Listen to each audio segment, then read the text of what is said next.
thoroughbreds in their breed as improvement sires for riding horses for about 150 years. I'm going to come over here. And today, we've got the riding qualities at a certain point where there's less thoroughbred infusion than there used to be. But in North America, we don't have very much thoroughbred in the breed. And in the last 10 years, we've brought a lot more in.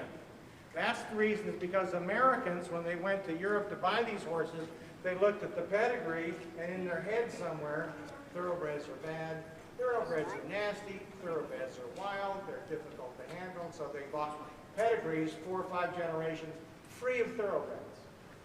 So every 4 generations or so, you've got to dose in some thoroughbred to keep the athleticism.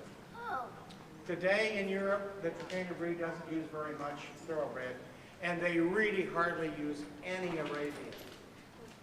We're using more both because we have so many pedigrees that don't have any what we call blood in them. Here we go. Tectonic by the Chilean sire Lido Palace. And she's how old? 3? 5. 5. Is that a good horse? Fairly good horse? Excellent horse? I see. What is it? Somebody call it. Huh? I wouldn't call it excellent. I can pick her apart, see? But it's a good type. Does she look like she's female? Yes. Yeah. And for her breed, thoroughbred, she looks like a thoroughbred. But enough substantial frame and development in her that we think she's a good type horse. She's female and good muscular development.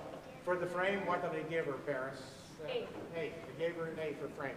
I can pick on her, huh? Sorry, 7. I thought so. A 7. I'd like to see her a little more up in front. That is a little higher at the withers. She's a bit level. And I would like to see that back a little stronger for a 5-year-old. But what a terrific hind end on this mare. If we look at the angle of the pelvis on this mare, I don't know, that little bird chirping that I make, I'm sorry about that. I learned that when I lived in Europe. The angle of the pelvis, right there, 20 degrees, 24, 25, something like that, lovely. And a lot of muscle. And look at this coupling.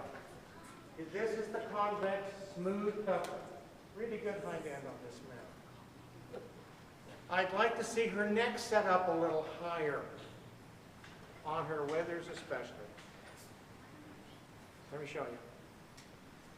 Now here, first of all, folks, God has not made a perfect horse or people yet, except maybe one, they say. But they've all got something that you can pick on. We as inspectors, though, we try to find the good in the horse, but we're not looking for the fatal flaw. We're here to analyze and not really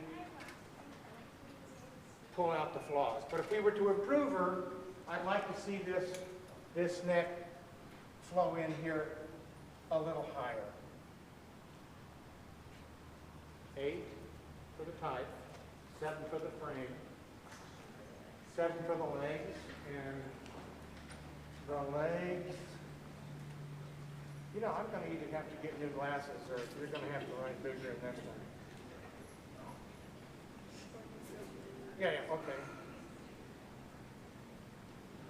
We're not picking them.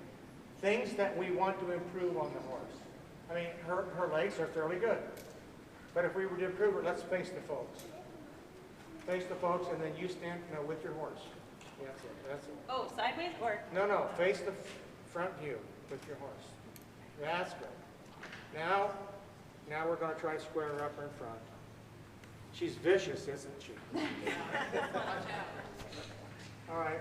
I don't know if you can see it here, but we saw it out there.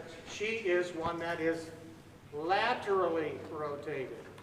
Lateral is out to the outside. Medial is the inside. So when we saw her on the hard surface, she was a little like this in front. Now here's where the books are correct. We want the front legs as straight as possible so that they take a step like that. So we're nitpicking a little bit. 7 for the legs, right? Now, Karen, fellow inspector, we haven't seen a thoroughbred move like this for quite some time. 8 for the walk, good rhythm, could have more overstride, but walk through her frame. Now, if you have a horse that has good rhythm, but they don't walk through the frame, here's how they walk like and laugh at you. You can't. Here's the leg mover. This is a horse that walks through the frame. Using those muscles, when they do that, they take a longer stride. And in a sport horse, you want them to cover ground. It saves energy because it takes fewer steps. Trot 8. Good use of joints. These thoroughbred horses on the racetrack, they don't want them to move like this. It's a waste of energy to move those joints like that. They want them to, and Joe races, he's got thoroughbreds. They want them to reach out and stay low to the ground, cat-like like that. But these sport horses, when they have this suspension and what we call self-carriage, they round their back and use their joints. Good trot on the mare. Heaven, a 7. Although she did reach under with her hind legs toward the center of gravity, she didn't leave them out behind. It was a fairly good canter. It could have been a little more uphill. And if you ride an uphill horse versus a downhill horse, you know what we're talking about. Total score? 53. That is the highest scoring thoroughbred mare we've had this year. Congratulations. And she is approved for the preliminary stud book. So any foals out of this mare are considered full-blood, purebred Trakehner horses. Thanks for bringing us.